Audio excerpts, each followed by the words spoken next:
Olá pessoal, aqui estamos de volta com a nossa aula sobre seitas e heresias. Mas na aula de hoje nós vamos falar sobre uma religião, sobre o islamismo.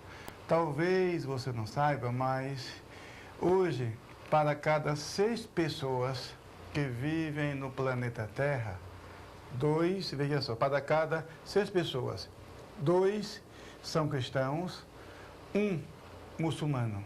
Porque se hoje no mundo existem cerca de 2 bilhões de cristãos, 12 bilhões e 100 milhões para ser mais exato. Essa é outra estatística. 2 bilhões e 100 milhões de cristãos. E o islamismo está na casa de os seus adeptos, já somam 1 bilhão. Então, resumindo, podemos dizer o seguinte, que para cada 6 seres humanos que vivem no planeta, 1 é muçulmano e 2 são cristãos. Digo cristãos, incluindo os cristãos nominais. Então, e o islamismo tem sido o grande desafio da igreja, porque os seus adeptos são ensinados e treinados para fazerem oposição ao cristianismo.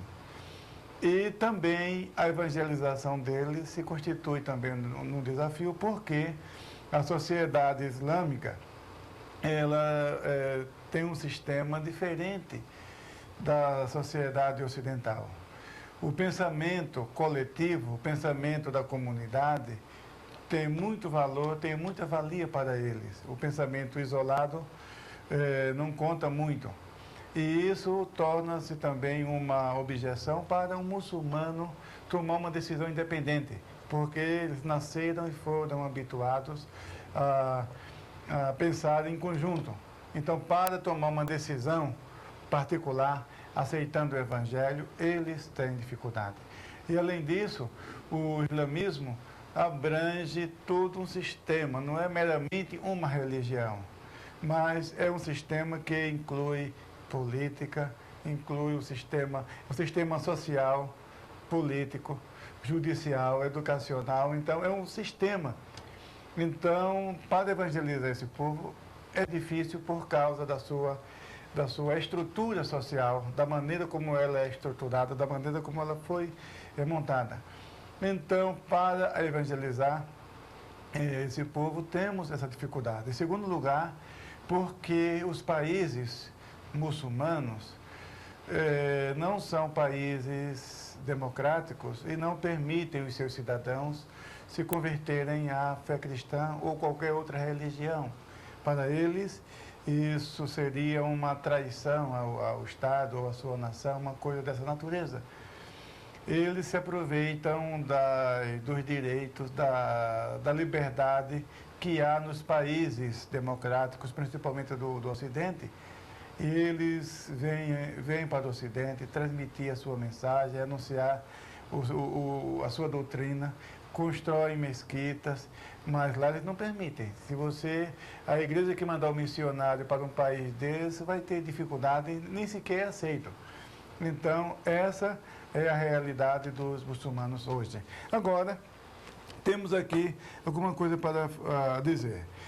Primeiro, o islamismo é a segunda, está no texto de vocês, o islamismo é a segunda religião em número do planeta. Como já dissemos, 2 bilhões e 100 milhões cristãos e, em segundo lugar, vem o islamismo com cerca de 1 bilhão, talvez 1 bilhão e 100 mais ou menos. É a segunda religião do planeta. E também o seu livro sagrado é o Alcorão. Nós temos a Bíblia Sagrada, a Palavra de Deus. Eles têm um outro livro que eles chamam de o Alcorão, que para eles é um livro sagrado e é a fonte das crenças e das doutrinas islâmicas. Então, as principais objeções contra a fé cristã, quais são? São vários os pontos doutrinários da fé cristã.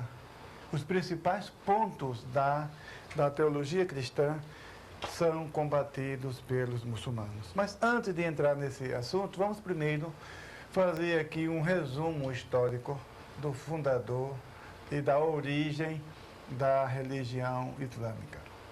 Fundador do islamismo é Maomé. Em árabe eles chamam de Muhammad, ou Mohammed.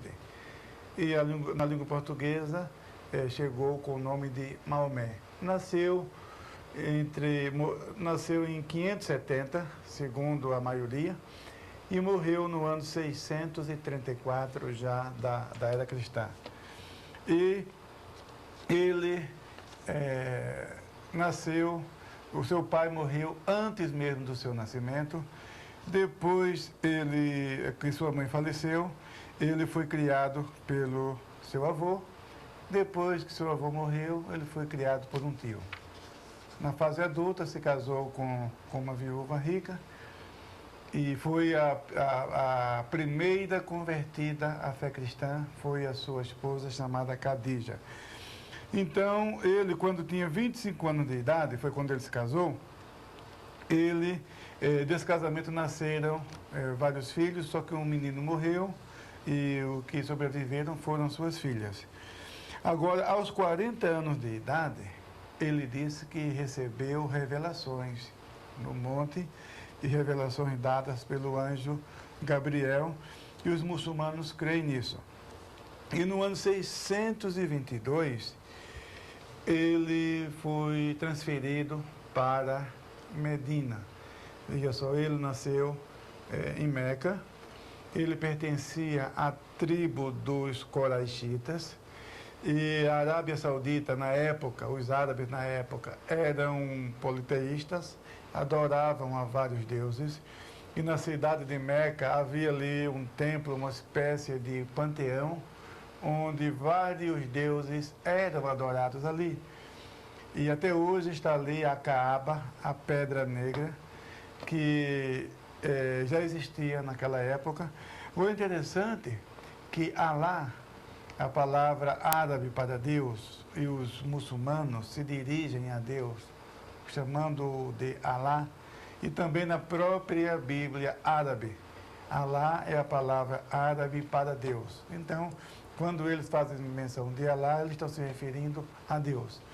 Mas Alá era a divindade da tribo dos Coraixitas, da onde veio Maomé.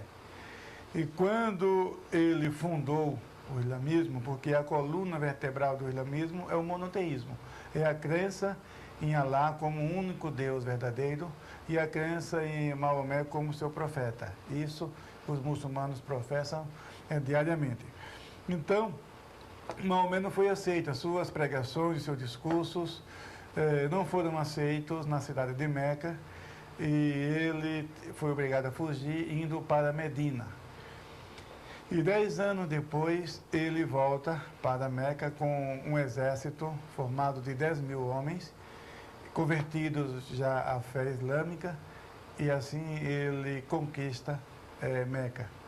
E morreu no ano 634, e depois os califas que sucederam no islamismo foram organizando e reestruturando a religião islâmica. O resumo é isso. Não vamos entrar em detalhes, não vamos falar sobre Omar, sobre Abu Bakr, sobre Otimã, sobre Ali, sobre a dinastia dos Omíadas de Damasco, a dinastia dos Abássidas de Bagdá, sobre o sultão na Turquia. Não vamos deixar essa parte histórica, nosso tempo é curto, vamos falar sobre o que nos interessa, sobre os pontos doutrinários da fé cristã que o islamismo rejeita, né? Os pontos que o islamismo rejeita. Então, Maomé, ele tinha uma concepção errônea sobre o cristianismo. E isso até existe uma explicação para isso. Porque na época de Maomé, o cristianismo na sua região, ali na Arábia, haviam ali muito poucos cristãos. E, além disso, os poucos cristãos que viviam na região naquela época eram membros de um cristianismo não bíblico. A maior parte deles era de nestorianos. Nestório foi condenado a doutrina nestoriana negava a divindade de Cristo. Uns falam que Nestório não pregava isso, é que ele foi acusado. Dizem que Nestório foi acusado de negar a divindade de Cristo. Outros falam que realmente ele ensinou isso. Ele dizia o seguinte, que a divindade de Jesus era semelhante ao Espírito Santo na vida do crente. Quer dizer, assim como o crente, o cristão autêntico, tem o Espírito Santo na sua vida, assim era a divindade na pessoa de Jesus. Em outras palavras, ele estava negando a deidade absoluta de Jesus. E o nestorianismo ganhou espaço no norte da África, por isso foi presa fácil para a conquista islâmica, e era esse o cristianismo da época de Maomé e na região de Maomé. E isso pode ser visto nitidamente no próprio Alcorão, o livro sagrado dos muçulmanos. Lá aparece a doutrina da Trindade que Maomé combatia e que os muçulmanos combatem até hoje, porque a Trindade para eles era constituída de Alá, Maria e o Filho. E nós sabemos que a Trindade bíblica é constituída de Pai, Filho e Espírito Santo. É assim que lemos em Mateus, no capítulo 28, e versículo 19, ide por todas as nações, ensinando-as e batizando-as em nome do Pai e do Filho e do Espírito Santo. A Trindade é a união de três pessoas distintas em uma só divindade, o Pai, o Filho e o Espírito Santo. Mas no Corão, a Trindade é mencionada, o texto dá a entender que é constituída de Alá, de Maria e do Filho. Então isso mostra a visão que Maomé tinha da Trindade naquela época.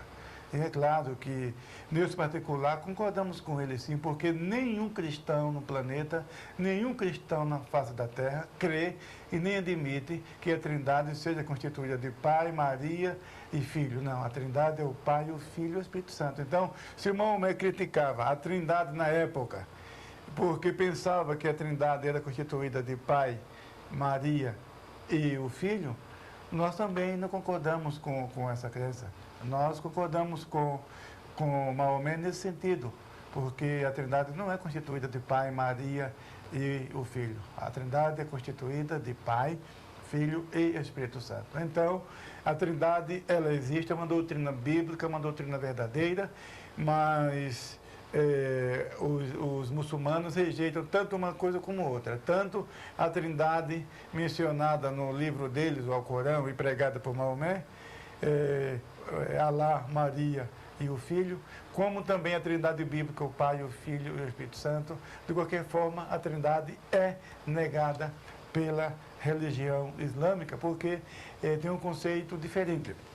E também, outra coisa que eles pregam é que Jesus não é o Filho de Deus. Eles negam também que Jesus morreu, que Jesus foi crucificado. E também negam que a Bíblia seja a palavra de Deus. Então, são esses os pontos básicos que queremos mencionar. A Trindade, a filiação divina de Jesus, Jesus como Filho de Deus, a morte de Jesus. Também tem outro ponto, a expiação, porque o muçulmano não tem noção de pecado original, como nós cremos, conforme está na Bíblia. Para eles, o pecado é uma mera violação das leis islâmicas, uma violação das normas islâmicas. Para eles, é o pecado. Então, ele não tem a noção da realidade do pecado original. E também a expiação. Eles creem que os líderes muçulmanos ensinam que não há necessidade de ninguém morrer por culpa ou pecado de outrem. Portanto, eles não admitem que a morte de Jesus seja uma morte vicária. Aliás, nem admitem que Jesus morreu. Então veja que é um ataque frontal ao cristianismo, um ataque às bases os fundamentos da fé cristã. Agora, só que tem um detalhe, os argumentos que eles apresentam para contestar essas verdades são fracos e nós podemos ver aqui que algumas perguntas que você fizer ao muçulmano, ele não vai ter resposta. Então nós vamos aqui ver algum ponto. Vamos primeiro começar com a Bíblia. Eles negam que a Bíblia seja a palavra de Deus. Eles dizem que a Bíblia foi corrompida tanto pelos judeus como pelos cristãos. Isso os muçulmanos ensinam. Agora, é interessante que o próprio Alcorão dele não ensina isso. Você não acha no Alcorão essa declaração de que a Bíblia seja corrompida. Mas os líderes islâmicos, reinterpretando o Alcorão, acharam que os apóstolos do Senhor Jesus, ou os cristãos posteriores, mutilaram o texto, alteraram o texto para justificar a doutrina da Trindade, para justificar a deidade absoluta de Jesus e assim por diante. Agora, algumas perguntas eles têm dificuldade em responder. Então, está aqui no texto de vocês um primeiro ponto que eu queria ressaltar é que as descobertas dos manuscritos, dos rolos do Mar Morto, elas por si só já esmagam essa teoria islâmica. O livro do profeta Isaías, por exemplo, o livro do profeta Isaías, ele está no Museu do Livro, em Jerusalém. Não o livro em si, mas a cópia dele, porque o original está bem guardado, mas foi feita uma cópia ipsilíteris e está ali no Museu do Livro. E você confere com o livro do profeta Isaías de hoje, e o texto é o mesmo. E aquele livro é datado do ano 100 a.C. Então isso é uma prova que ninguém adulterou o texto e que ninguém mudou coisa nenhuma. E que o texto sagrado, o texto bíblico, não está corrompido coisa nenhuma. Aí está uma prova, quem quiser pode ver. Tá certo? Então isso já desmonta por completo o argumento dos muçulmanos. Mas temos aqui algumas perguntas para fazer. Primeiro, a primeira pergunta, por que alguém mudaria a Bíblia se nela está escrito que aqueles que acrescentam ou tiram dela alguma coisa sofrerão castigo eterno? Isso está aqui na Bíblia Sagrada, no livro de Apocalipse, no capítulo 22, e os versículos, você pode ler os versículos 18 e 19, onde lemos o seguinte: porque eu testifico a todo aquele que ouvir as palavras da profecia deste livro, que, se alguém lhes acrescentar alguma coisa, Deus fará vir sobre ele as pragas que estão escritas neste livro.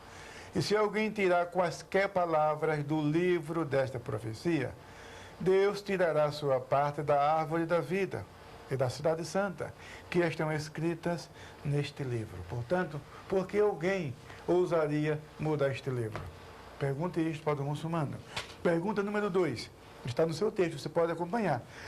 Se alguém tivesse mudado a Bíblia, todos os outros que tivessem conhecimento dessa mudança se oporiam a isso. Exemplo clássico é o caso da tradução do Novo Mundo da Testemunha de Jeová. Como eles adulteraram o texto sagrado, a gritaria é grande. A queixa de todas as partes, os peritos na Bíblia, os doutos na área têm feito suas críticas, porque é um texto mutilado. Se alguém tivesse feito isso, será que alguém não iria rebater a essas mudanças? E na história você não vê nenhuma queixa dessa natureza, exceto os muçulmanos que surgiram no século VII da era cristã. Muito bem. Outra questão. O Alcorão dos muçulmanos afirma, em termos bem certos, que a Taurat, o Zabur e o Injil foram dados por Alá. Sabe o que significa isso? Taurat, o livro dos Salmos. Desculpe, a lei de Moisés, Taurat. O Zabur, sim, Zabur são os Salmos, em árabe. E o Injil, o Evangelho. disse que o Alcorão diz, parece que na Sura, no capítulo 6, versículo 34, que foram dados por Alá. Então, e que salmos são esses? E que evangelho é esse? Que lei é essa? Qual era o evangelho conhecido na época de Maomé? Quais eram os salmos conhecidos na época de Maomé? Qual era a lei de Moisés conhecida na época de Maomé? Então aqui, o próprio Alcorão deles, aí que está. Eles, na própria literatura deles, está contradizendo o ensino deles. Outro ponto. O Alcorão também afirma que ninguém consegue mudar as palavras de Alá. Isso está na Sura 6, versículo 34. O Alcorão ele é constituído de 112 ou 114, acho que 114 capítulos. Chamam Sura, ou Surata. Então, na Sura 6, que seria o equivalente a capítulo 6, e o versículo 34, diz que ninguém consegue mudar as palavras de Alá. Ora, se o Taurat, a lei de Moisés, se o Zabur, os salmos de Davi, e o Injil, o Evangelho, são palavras de Alá, como alguém conseguiria mudar a palavra de Alá? Uma contradição. Pergunte isso para os muçulmanos, que ele vai ter dificuldade em responder. Outra pergunta. Quando foi mudada a Bíblia? Quando foi mudada? Se é verdade que o texto da Bíblia foi corrompido e que a Bíblia não representa mais o pensamento original, então quando isso aconteceu? Antes de Maomé ou depois de Maomé? Depois não foi porque aí todo mundo já estava vendo, já Maomé século VII. Antes não foi porque as escrituras da época eram as escrituras que nós temos hoje. Então o texto era o mesmo. E os manuscritos do Novo Testamento, que existem hoje cerca de mais de 5 mil exemplares do Novo Testamento grego, tanto em parte, ou como completo, ou papiros, ou manuscritos, estão espalhados em museus e mosteiros em toda a Europa, e há texto deles até do segundo século, aqui está. Há papiros do segundo século, estão aí à disposição de quem quiser ver. Então veja, e quando isso foi mudado, se houve essa mudança, se o texto foi corrompido, onde está o original? E como se sabe que o texto foi mudado, se você não tem um original como referência para comparar? Como você vai saber disso? Então, essas perguntas, eles não conseguem responder. E quem mudou essa Bíblia? Se ela foi mudada, quem foi que mudou? São perguntas que não têm resposta. Então, isso você precisa mostrar para o muçulmano, que a Bíblia é a palavra de Deus. Uma coisa é dizer que ela foi alterada, que ela foi corrompida, e outra coisa é poder provar. Argumentos eles não têm. Hoje são mais de 5 mil manuscritos gregos, sem contar manuscritos incluindo os papiros, incluindo também os lecionários, sem contar as traduções que ultrapassam a casa de 15 mil cópias, tradução em outras línguas, principalmente em latim, e todos provenientes desse período, a partir da era cristã. E como que esse texto foi alterado? Se alguém mudasse, como alguém poderia mudar todos os textos? Quer dizer, se havia inúmeras cópias espalhadas no mundo inteiro, como alguém poderia mudar todas essas cópias ao mesmo tempo? São perguntas realmente que, se um muçulmano sincero refletir melhor e pensar, ele vai chegar à conclusão de que não tem fundamento essa acusação contra o cristianismo e contra a Bíblia Sagrada, a palavra de Deus. Agora, outro ponto que eu queria falar é sobre o Filho de Deus. Aqui no capítulo 4 do Alcorão, que seria a Sura 4, o versículo 171, está no texto de vocês.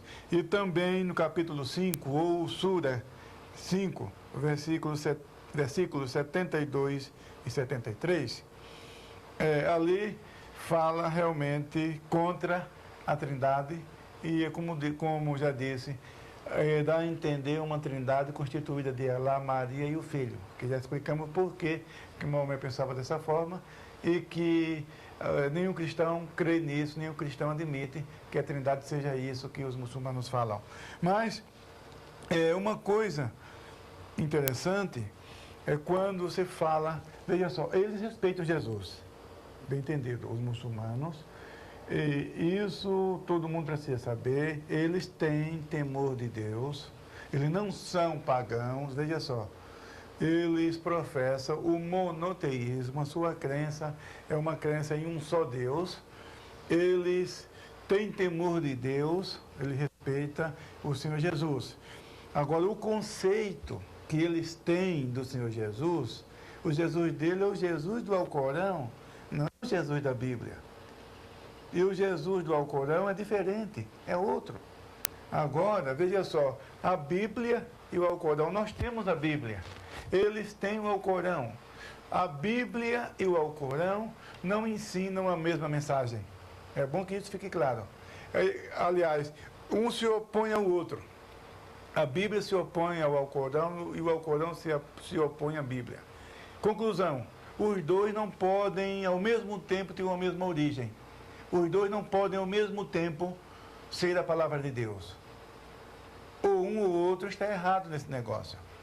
Agora, nós temos provas mais que suficientes, que nem seria exagero dizer que a Bíblia passou por provas e escrutínios que nem mesmo a matemática e a física passaram.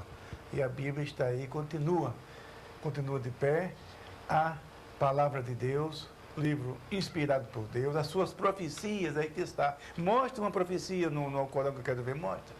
E na Bíblia nós temos profecias alusivas à pessoa de Jesus. Só no profeta Isaías, aí que está, essa descoberta do Mar Morto, do ano 100 a.C., esse rolo de Isaías, a descoberta foi 1957 para frente. Mas o livro é datado do ano 100 a.C., esse rolo do profeta Isaías. Então veja que as profecias messiânicas se cumpriram em Jesus. Você vê no Novo Testamento o cumprimento dessas profecias. Então veja que aí está a prova de que o texto é autêntico e que o texto é inspirado porque contém profecias sobre o fim dos tempos, sobre a fundação do Estado de Israel. Nós encontramos tudo isso na Bíblia. Então isso prova que é um livro inspirado, não contradiz a ciência, não pode contradizer algumas interpretações científicas, interpretações que não podem ser comprovadas, mas a Bíblia continua sendo a palavra de Deus. A Bíblia já dizia que a terra era redonda e se movia no espaço. Aí que está no livro de Jó, cerca de 1500 anos antes de Cristo, no capítulo 28, diz que a terra está suspensa sobre o nada. Aí que está. E hoje qualquer menino, qualquer criança da escola sabe, é só ver o sistema solar, ver a terra um pontinho ali no sistema solar. Já está no livro de Jó. O profeta Isaías, capítulo 40, versículo 22, fala que a Terra é um globo. E isso foi descoberto por Galileu, já na Idade Moderna, século XVI. Então veja que não há contradição alguma na Bíblia. A Bíblia é a palavra de Deus e temos inúmeras provas. Entretanto, eles não puderam provar nada até agora. Dá uma evidência de que o Alcorão sejam inspiradas. Não puderam. Então, os dois livros não podem ter a mesma origem ao mesmo tempo. Não. A Bíblia nós sabemos que ela é divina, que ela veio de Deus, que ela é a palavra de Deus. Disso nós não temos dúvida alguma e temos provas, temos argumentos para mostrar isso. No entanto, eles não têm. Agora, com relação à pessoa de Jesus. Por que negam que Jesus é o Filho de Deus? Porque para o muçulmano, a noção de filho é o homem ter contato íntimo com uma mulher e ela ficar grávida e 9 meses depois nasceu o neném. É isso. Então, na cabeça deles, quando um muçulmano eu perguntar para você de quem Jesus é filho, antes que você responda, antes de você responder, você deve usar o método de Jesus, fazer outra pergunta. Jesus usava isso, sabia? Jesus disse, quando perguntaram para Jesus, com que autoridade fazes isto? Quando Jesus purificou o templo. Jesus disse, eu vou te fazer uma pergunta também. O batismo de João era dos homens ou era de Deus? Aí eles ficaram, se falarmos que é dos homens, todo esse povo vai nos apedrejar, porque todos têm João como profeta. Bom, então é de Deus. Vamos falar que é de Deus, ele vai dizer, mas por que não crestes? É realmente uma situação difícil. No caso também do tributo, é lícito pagar o tributo a César? Jesus respondeu com outra pergunta. De quem é essa efígie mostrando a moeda para os seus interlocutores? E perguntou, de quem é esta efígie aqui da moeda? Respondeu com outra pergunta. Então, quando o muçulmano perguntar para você de quem Jesus é filho, você deve perguntar para ele o que você entende por filho. Aí ele vai dizer que o homem tem relação com a mulher, ela fica grávida e depois de 9 meses nasce o neném. Aí você, tá bom, você respondeu muito bem, você respondeu muito certo, é isso. Mas só que no plano espiritual é diferente. E pode ficar sabendo que nenhum cristão no mundo pensa dessa maneira. Que Deus teve contato com Maria para que ela engravidasse e gerasse um filho. Nenhum cristão no mundo pensa assim e crê nisso. Porque filho, no âmbito espiritual, no plano espiritual, com relação a Jesus Cristo, significa origem. Origem. E Jesus, ele é Ibn Allah. Ibn Allah, quer dizer, filho de Deus. Quer dizer, porque ele teve a sua origem em Deus. Ele veio de Deus. É diferente de Walad em árabe. Walad quer dizer, Walad é criança. E você vê que você nunca, quem fala árabe sabe que nunca vai encontrar na Bíblia uma expressão dizendo que Jesus é Walad de Allah, quer dizer, criança de Deus. Não, ele é filho, Ibn Allah, quer dizer, filho de Deus, teve a sua origem em Deus. Como nós falamos hoje, os filhos, a Bíblia fala dos filhos do Oriente. O que quer dizer os filhos do Oriente? Pessoas que se originaram no Oriente. Os filhos do Líbano, os filhos da terra. O que quer dizer isso? Que tem a origem na terra do Líbano. Então, os filhos de Israel, da terra de Israel, são os nativos que nasceram em Israel. Então, filho significa origem. Então, quando a Bíblia fala que Jesus é o Filho de Deus, então não tem o mesmo sentido, a mesma conotação que nós temos hoje com relação a filho no plano humano. Não. Filho de Deus no plano espiritual, com relação a Jesus, significa que Jesus veio de Deus. A sua origem é Deus. Então, isso já resolve o problema, porque os muçulmanos, eles rejeitam a filiação divina de Jesus, porque o conceito deles de filho é esse. Eles falam que é impossível Deus ter relação com a mulher para gerar um filho, e até porque Deus não precisa disso. E ele tem razão. Os muçulmanos têm razão realmente em pensar dessa forma, mas acontece que o conceito é que está errado. O conceito de filho. Então, eles precisam saber que o conceito de filho na fé cristã é esse, é a origem. Origem, Jesus veio de Deus, teve a sua origem em Deus, e não que seja fruto de um relacionamento como acontece com os seres humanos. Então isso convém deixar claro. Agora, outro ponto que queria mostrar é que no livro sagrado dos muçulmanos, o Alcorão, encontramos ali 13 pontos interessantes. Nós encontramos, veja só, o Alcorão diz que Jesus nasceu de uma virgem. Eu não vou citar aqui os capítulos, porque está no seu texto, você vai ler.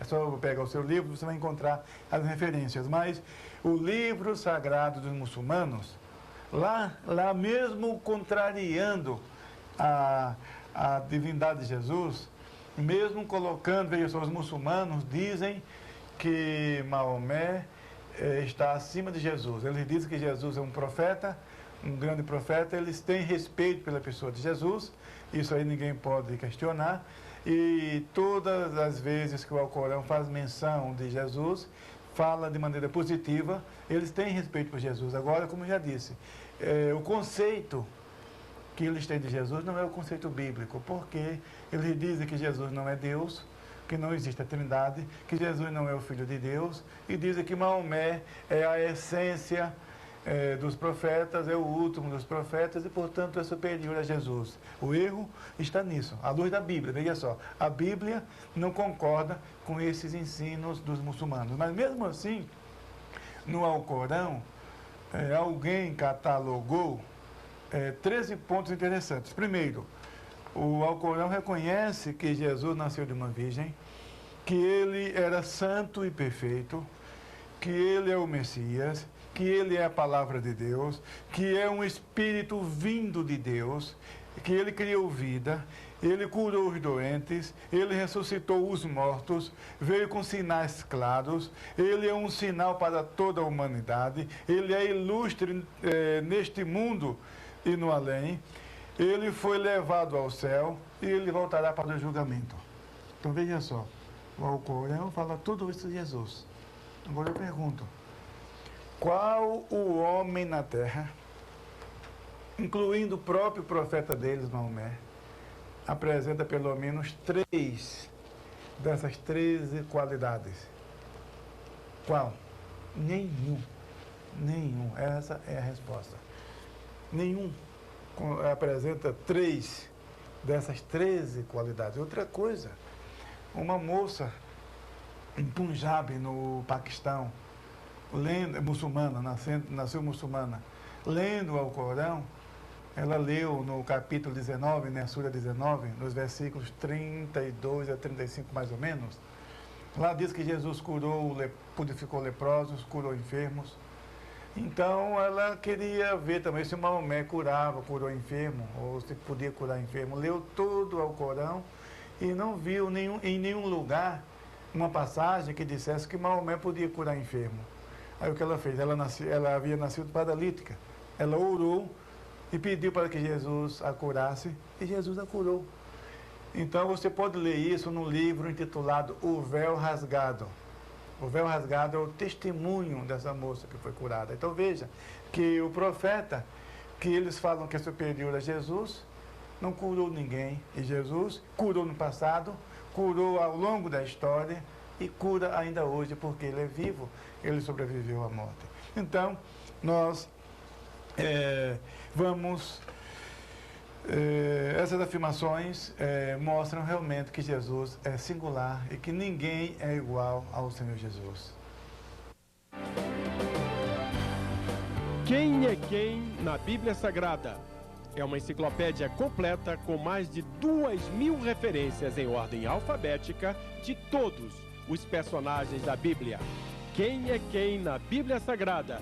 É uma ferramenta de estudo e pesquisa indispensável à sua biblioteca. Adquiram na livraria evangélica da sua cidade ou pelo telefone 0800 17 20 85. Bom, pessoal, estamos de volta depois desse breve intervalo e vamos continuar o assunto sobre o islamismo. Estávamos falando sobre a Bíblia, a inspiração da Bíblia, que ela é a palavra de Deus. Estávamos falando sobre a Trindade e também sobre Jesus ser o Filho de Deus. A Bíblia fala, a Bíblia afirma com todas as letras que Jesus é o Filho de Deus. E na primeira epístola do apóstolo João, diz que o anticristo nega que Jesus é o Filho de Deus. Então, nós cremos pela Bíblia que Jesus veio de Deus e é o Filho de Deus. Nós falamos isto, você tem aula também de teologia sistemática e o professor também aborda este assunto com muita propriedade. Muito bem, nós não temos por objetivo aqui provar e mostrar que Jesus é o Filho de Deus, não. Isso vocês já sabem, até porque é outra matéria. Mas estamos apenas dizendo que o Alcorão nega essa verdade e que nós cremos que Jesus é o Filho de Deus porque é a Bíblia quem ensina essa verdade. Agora, Outro ponto também que eles negam é a morte de Jesus. E isso, veja só, isso eles fazem com respeito. Interessante. Quer dizer, teologicamente, é um ataque aos fundamentos da fé cristã. Veja só, o que seria do homem sem Jesus, sem a fé em Jesus como Deus? O que seria do homem sem a expiação do pecado? O que seria do homem se alguém não morresse por ele pelos seus pecados? Então, que esperança tem um homem se não há expiação? Que esperança tem um homem se Jesus não morreu pelos nossos pecados? Que esperança tem um homem, se Jesus não é Deus? Que esperança tem um homem se a Bíblia não é a palavra de Deus? Porque os muçulmanos não têm noção de vida eterna, de salvação. O céu dos muçulmanos é completamente diferente. É um céu sensual. O céu pregado pelos muçulmanos é um céu sensual. É completamente diferente do céu revelado na Bíblia. Então, o que eles dizem de Jesus? Eles reconhecem que Jesus, reconhece Jesus como profeta. Então, na concepção do muçulmano, Alá não ia permitir que um homem tão justo, que um homem tão perfeito, que um homem tão bom, padecesse nas mãos dos pecadores. Então, é esse o conceito dos muçulmanos. Quer dizer, eles não estão criticando o Senhor Jesus, não estão atacando o Senhor Jesus, não, pelo contrário, eles estão respeitando e elogiando. E para eles seria um absurdo Alá permitir que um homem como Jesus sofresse e perecesse nas mãos dos ímpios e fosse crucificado.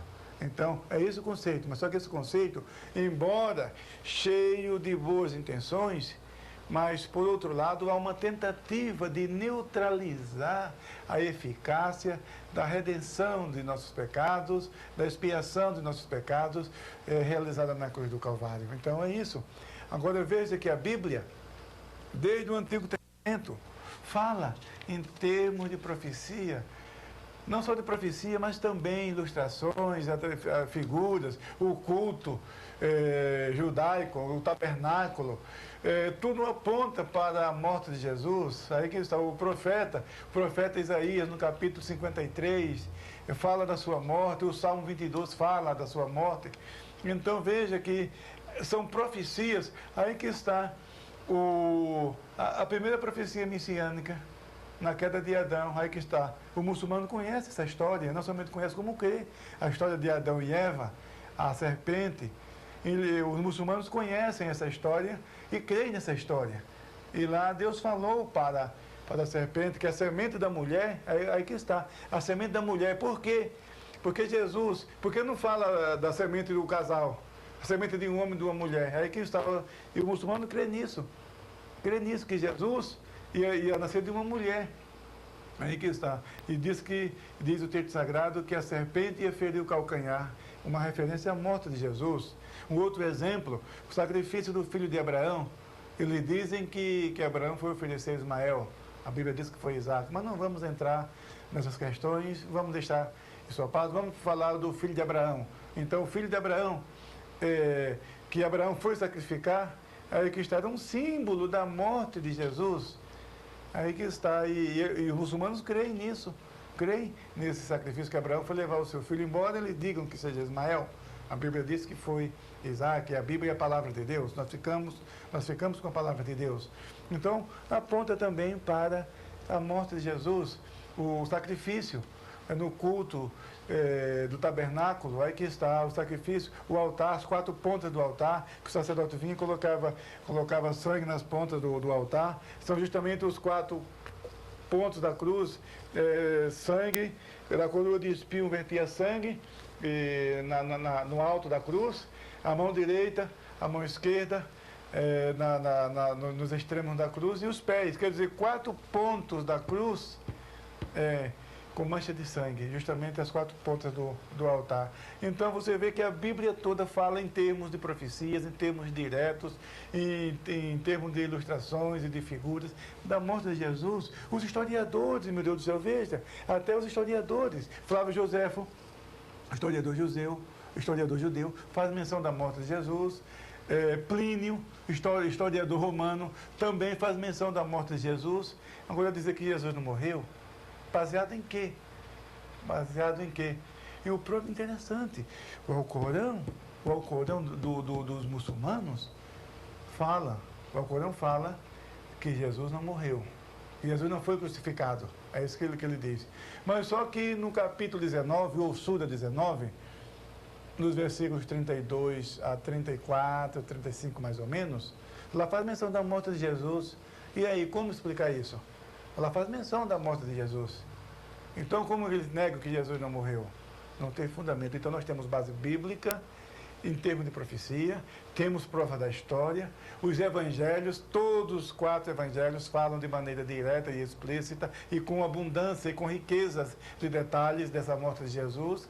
E o apóstolo Paulo e os demais apóstolos fazem menção também dessa morte, e não somente faz menção, como também traz a aplicação teológica a esse acontecimento. Então, não há como refutar essa grande verdade da morte expiatória de Jesus Cristo na cruz do Calvário. Então, era isso que eu tinha a dizer para você sobre a fé islâmica, sobre as crenças islâmicas que são contra a palavra de Deus. Então, vamos repetir. Primeiro, a Trindade. Eles negam a Trindade. A Bíblia ensina a Trindade. A Bíblia diz, batizando-as em nome do Pai, e do Filho, e do Espírito Santo. Então, outro ponto. O conceito de Trindade dos muçulmanos não é o mesmo conceito bíblico. O conceito bíblico a Trindade é a união de 3 pessoas distintas em uma só pessoa. O Pai, o Filho e o Espírito Santo. E a Trindade para os muçulmanos é Alá, Maria e o Filho. Então, é outra coisa. Terceiro ponto. Negam que Jesus seja o Filho de Deus.